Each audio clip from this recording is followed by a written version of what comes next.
U.S. President Donald Trump is pressing the state of Minnesota to increase cooperation with federal immigration enforcement as tensions rise over how far state and local authorities must go under the law.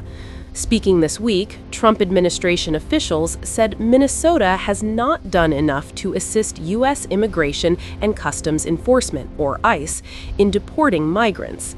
They warned that the deployment of thousands of federal agents into Minnesota cities will continue unless greater cooperation is provided.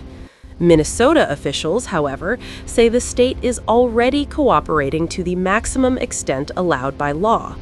According to the Minnesota Department of Corrections, the state prison system has long worked with federal immigration authorities.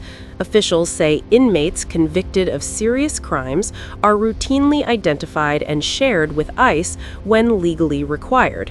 The situation is more complex at the county level. Local jails in Minnesota are run by elected county sheriffs and hold people who are awaiting trial, serving short sentences, or facing minor charges. 7 of Minnesota's 87 counties have formal cooperation agreements with ICE. Others have chosen not to, citing concerns over public safety and constitutional limits. The Hennepin County Sheriff's Office, which oversees Minneapolis's main jail, ended cooperation with ICE interviews in 2018. That policy remains in place under the current sheriff, Dewana Witt. At the center of the dispute are ICE detainer requests. These requests ask local jails to hold migrants for up to 48 hours beyond their scheduled release, allowing federal agents time to take custody.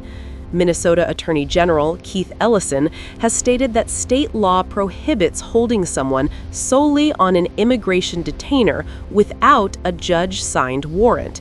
He argues that detaining someone without legal authority violates constitutional protections and state sovereignty. Legal experts point to the U.S. Constitution's 10th Amendment, which prevents the federal government from compelling states to enforce federal law while still allowing voluntary cooperation.